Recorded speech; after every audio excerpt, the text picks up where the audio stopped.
So Jada and Larissa, would you like to first introduce yourselves? Yes, hello. My name is Jada Lewis, Vice President of Programs for NEAF, the National Environmental Education Foundation. And we've been partnering with Climate Mental Health on developing some resources for educators for the last couple of years. Excited to be part of the conversation. And I'm located in Louisiana. Thanks. And Larissa. Yeah, hi, I'm Larissa Dooley. I'm in Los Angeles. I'm a psychologist and a just working on the mental health impacts of climate change on youth and how to promote emotional resilience in young people.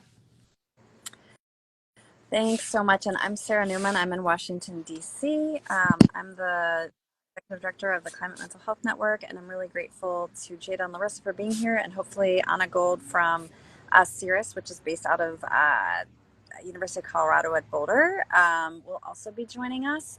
And just thank you for everyone who's joining us live, or if you're watching us later. For those who are live, please feel free to put questions and comments in the chat. I'm really grateful for your patience with all of our tech issues and so forth. And oh, here's Anna. Okay, so Anna, I'm just inviting you to join. So all you have to do is accept when you see that invite request. Yeah, oh, it says she's unable to join. And I think your settings have to be made public, your account. So if you make your Instagram account public, yay! Yay! Hi there. Sorry about that. I had no idea I need to be on my phone. There we go. Yes. Anna, please introduce yourself. Hi there. I'm Anna Gold. I'm the director of the Center for Education Engagement Evaluation and also one of the leaders of the Climate Literacy and Energy Awareness Network. And I'm a climate scientist by training. Welcome. And in addition to trying to address the implications of the climate crisis in the education sector, we will also become masters of Instagram Lives by the end of this. So doing Instagram Live might be as complicated. No, I'm kidding. But thank you all for being here. And please, everyone who's joining in the chat, please add comments and questions. And so we are having this conversation in response to this really significant study that was published in The Lancet last week. The lead author is Eric Lewandowski. And in this study, there were some key findings. One is that 85% of the US Gen Zers surveyed, they surveyed 16,000 Gen Zers across the United States. 85% are worried about climate change. And this cut across all political affiliations, including 92% of Democrats, 86% of those who are registered as independent or other, and 7% of Republicans. And so this is not a partisan issue affecting Gen Zers of every political affiliation, location, background, everything.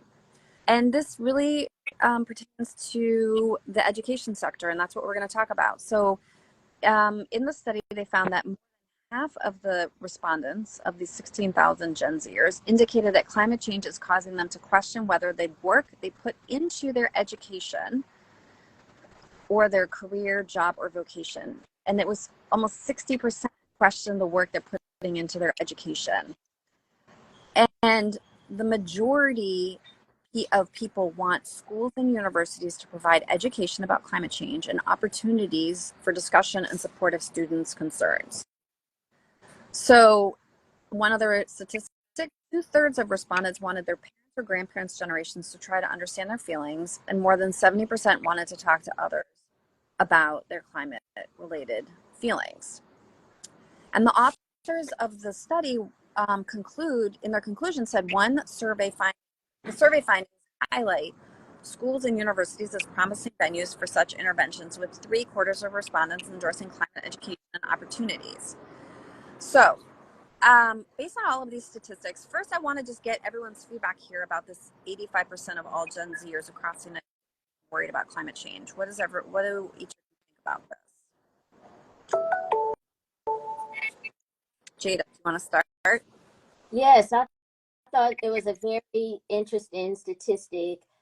because we know this generation is very conscious about what's going on in the environment, very conscious about just social issues in general.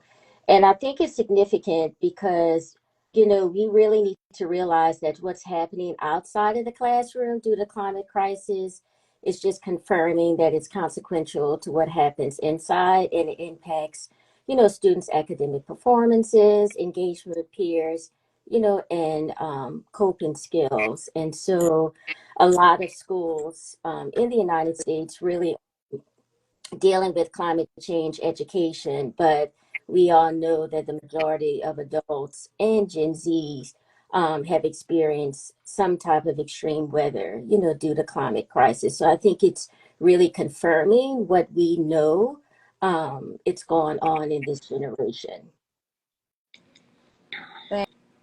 Thanks. Anna or Larissa, what are your thoughts on the 85% statistic? Yeah, in my mind, this is not surprising. We open the news anywhere, there's like almost every day, there's like any climate related crises. And at the same time, there's these conversations that older generations have, whether climate change is even real or not, or if you believe in it or not.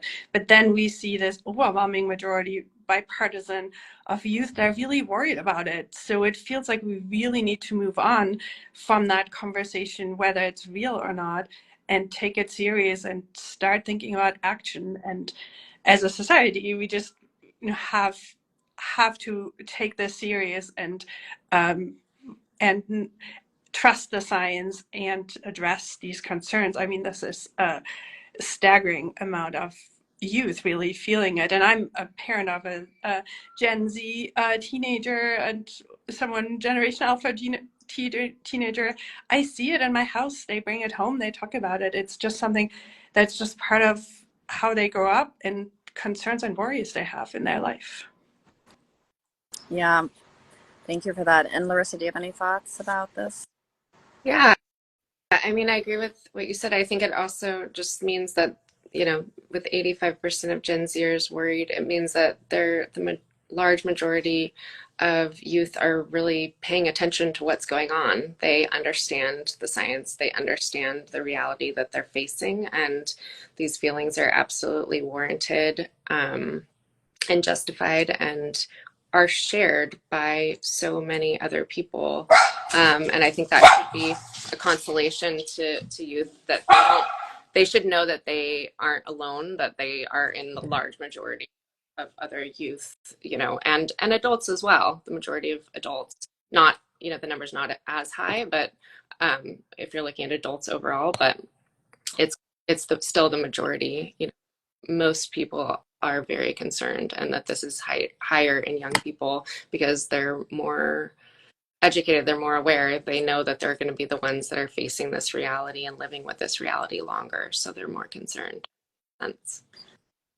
So we all, and I just wanted to add, sorry, the Climate Mental Health Network, I'm really grateful that we are working in partnership with Jada and the team at NEEF, and Anna Gold and her team at Cirrus at CU Boulder in this really important work in the education sector. And so I wanted to talk about more than half of the respondents question, quote, the work they put into their education. How do each of you think education sector can respond to ensure that students feel inspired to learn and see a connection between their education work and their futures when it comes to climate change? Whoever wants to go, popcorn it. I can jump in. I think it's smart. I mean, I think that, it's obviously signals that it's stressed and worried and, questioning their futures. And that's, alarming and not good. But I think it's also, smart in some ways that they're considering the reality that they're going to be facing and trying to make smart choices about where they put their efforts. For me, in graduate school, I was studying health psychology, and I was interested in, the relationship between stress and inflammation and chronic disease. And that's that was really, really interesting as climate change started to ramp up and I started to realize like what a big issue this was going to be. I realized I really wanted to use my research skills and, you know, the same skill set that I had developed to this end, you know, to this issue. So I think that, you know, keeping in mind like the, you know, the reality of like how the world is smart doesn't mean that I don't think you have to kind of rethink, you know, everything about what you're doing because we don't know exactly what's going to happen. We can't predict that exactly, but I think, you know, that a lot of, you know, times we can also like use the skills that we're building and kind of maybe pivot slightly to apply them to the evolving world that we're coming into. Yeah. And just to kind of extend the thought that Larissa had, I think it's important that the education sector is very intentional about preparing um, Gen Z and the next generation with just skills that they need for jobs that are not even created yet, right? We're experiencing unprecedented challenges, very technical challenges, and really, I think we need to focus on making sure that we're intentional about making sure that they see themselves as a solution, right, to some of these problems and what skills and talents that they have that can contribute to be, you know, part of the solution. So I think that's very intentional. That's just leveraging all the mental health resources because this generation really has those stressors, right? Not just from climate change, but just from different traumas and different things that's going on in the world, right? Compounded unknown of what workforce will be in 10 to 15 years, right? We have AI, we have all these different things that's displacing jobs that are today, right? So I think being intentional by preparing just kids on how to think and be a solution is really critical for the educators today.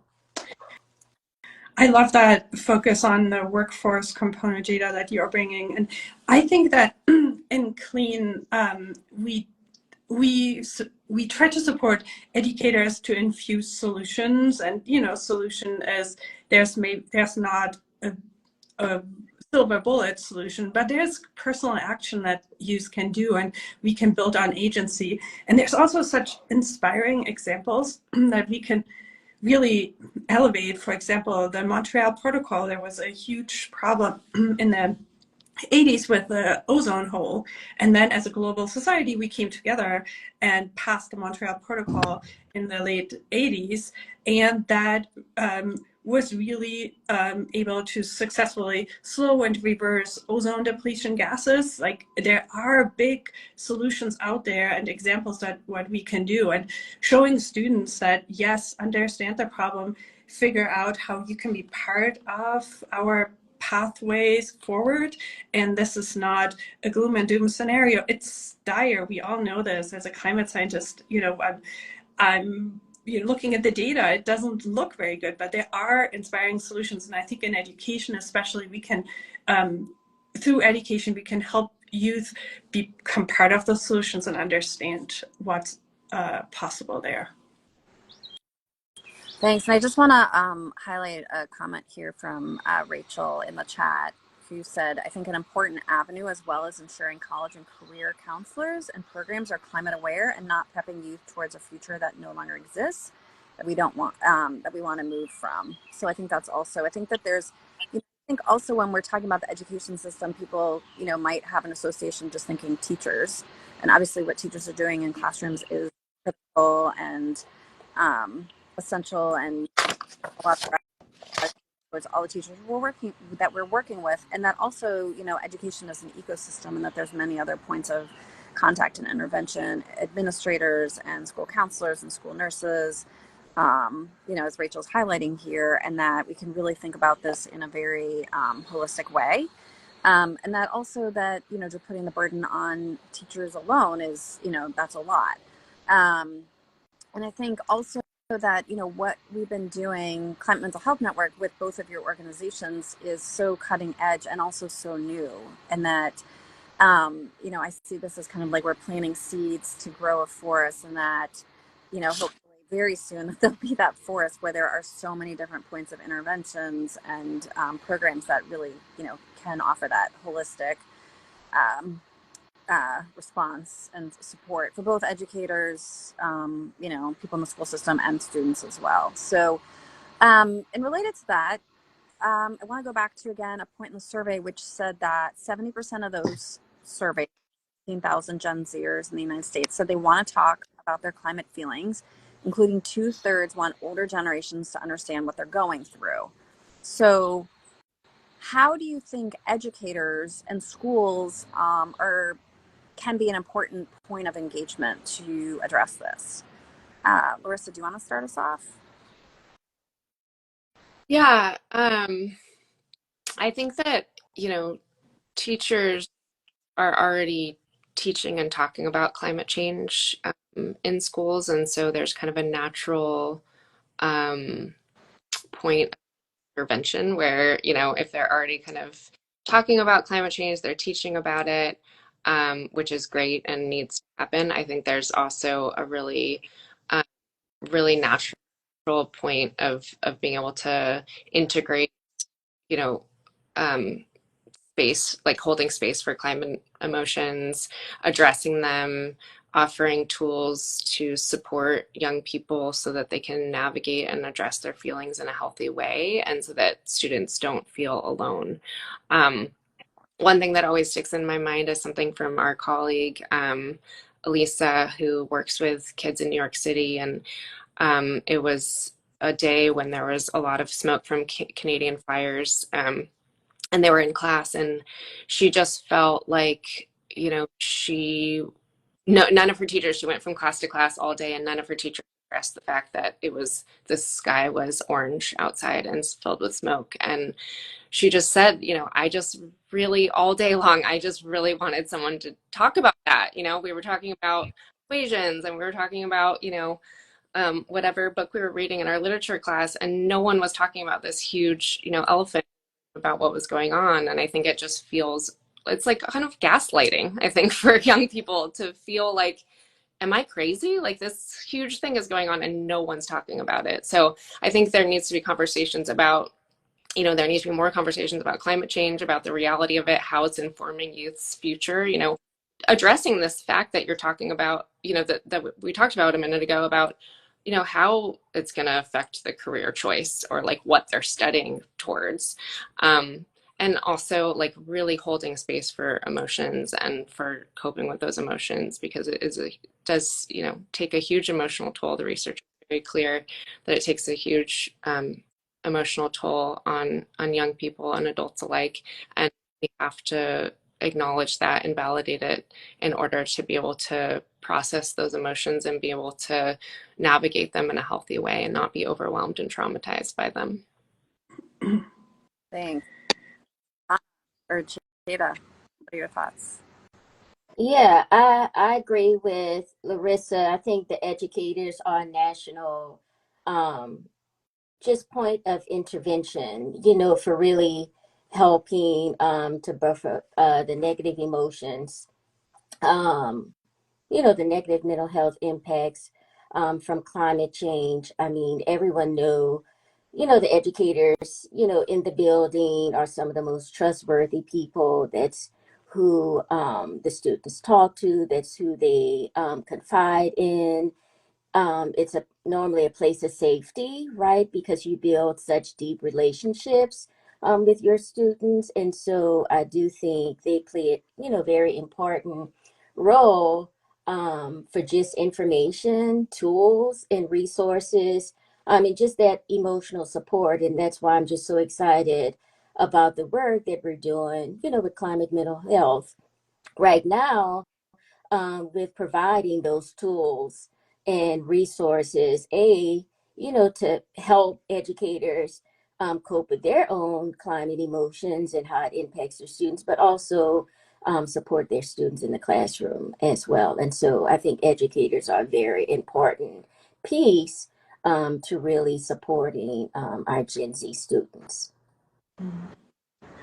Um, Yeah, adding to this, Larissa, that was such a powerful example, and I think that there's something so unique about the school setting, especially for teenagers that may feel at not that they want to connect with their parents on an emotion, like talking about their emotions, and maybe there's challenges around climate beliefs, like what I said earlier, that some older generations may not even believe into climate change. So there's a lot of layers that may impede good conversations at home. And I think educators are just trained to facilitate these conversations, allow space and respectful conversations, and build this safe environment, Jada, that you talked about. And I think that it's such a such a can be a very positive environment to really create that space for youth to talk with others that may feel the same.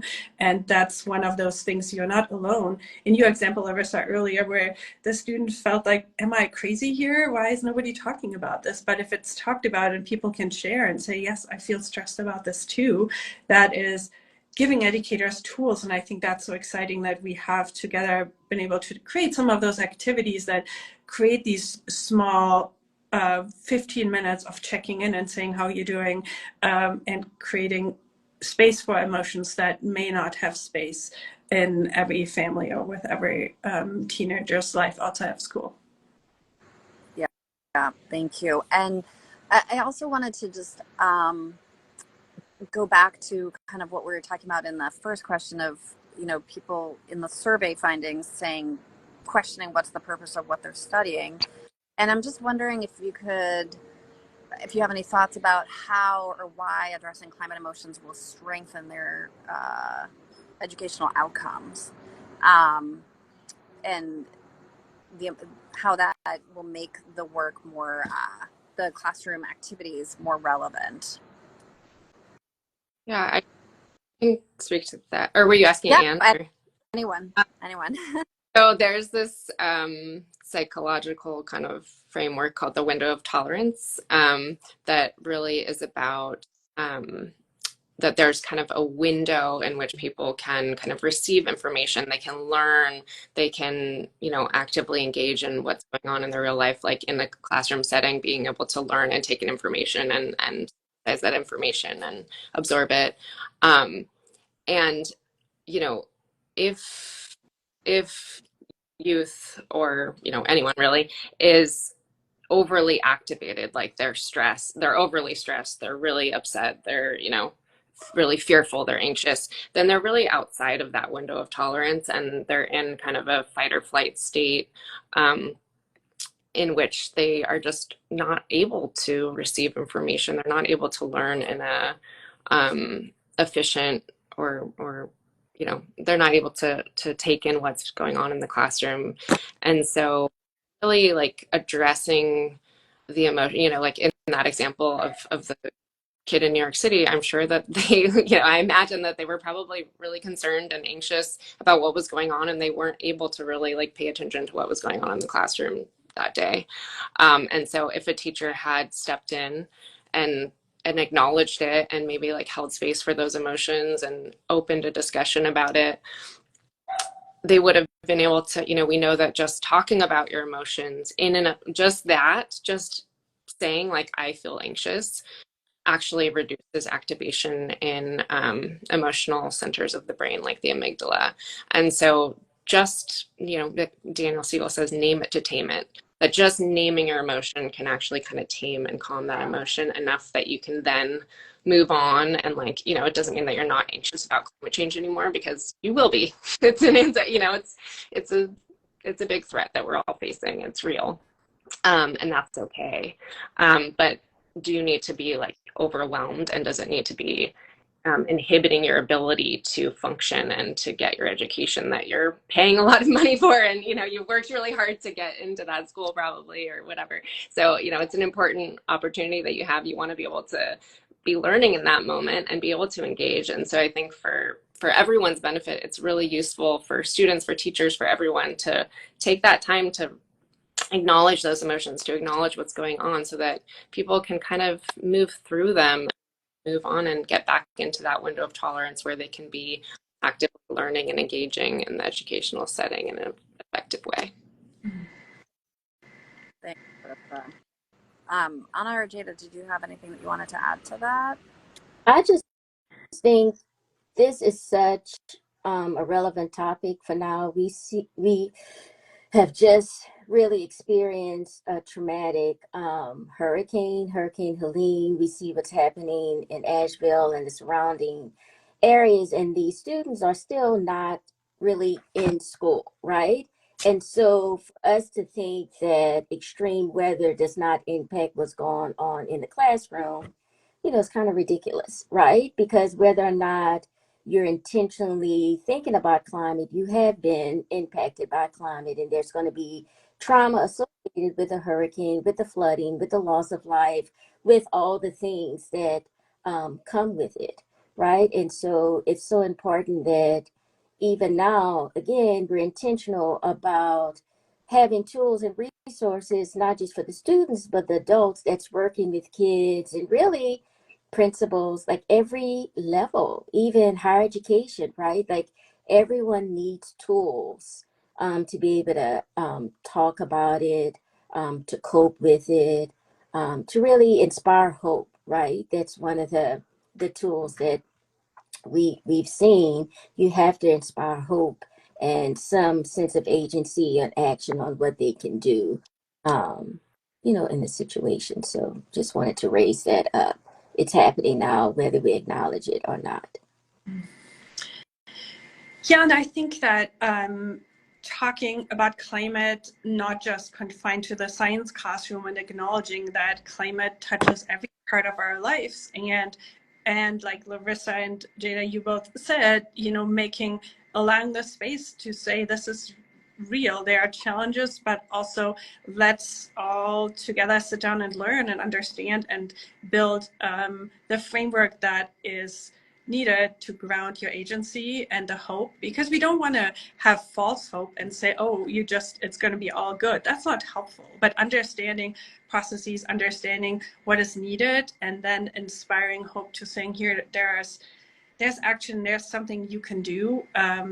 It's going to be very meaningful and allows students to just feel like they're heard. And that was one of the other findings that from the study, that they just want adults to listen to them. And I think that it seems like schools can really do that in a systematic way, that everyone is listened to and the concerns are taken serious in a context where there's the opportunity for educators to rechannel some of the anxiety into solutions, agency, action, things like that. And I want to just go back to Jada, your really important point about, for example, like the aftermath of hurricanes Helene and Milton, for example, and that kids are showing up with trauma. I mean, first of all, schools are still closed, but for kids who are going back to school, that they're showing up with trauma and so forth, and just maybe they are not in their homes, dislocated, lost their homes, all these things. And that, again, just to go back to my kind of previous point about having this systems wide approach in terms of the education system, and that yes, the teachers are the kind of frontline point of intervention, and they're a trusted relationship with students, but also we need to start thinking about and looking at how do we build out policies across school districts that can adequately support not only the students but all of the administrators and teachers who are going through these experiences as well, and need support, and can't just we can't just be asking teachers alone, but knowing that, again, that they are the front line. So I'd want to ask if each of you another question. So in this Lancet study, the majority of respondents want climate education in schools and space to talk about their climate emotions, as we've been discussing here. And I'm wondering if each of you could speak about your work with the Climate Mental Health Network to address the mental health impacts of climate change in the classroom. So Anna, I will turn it over to you first.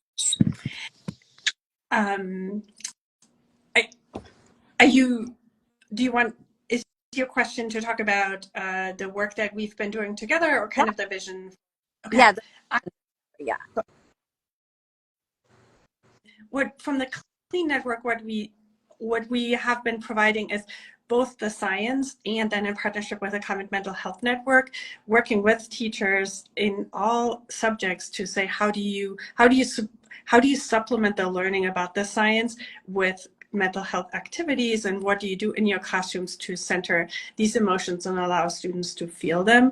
And so I think my vision toward, how do we do this systematic change that you mentioned, Sarah, is providing support for educators and training and addressing their own, how can they show up if they are challenged themselves, provide the training to infuse this training and navigate conversations with their students around these challenging topics and be good listeners.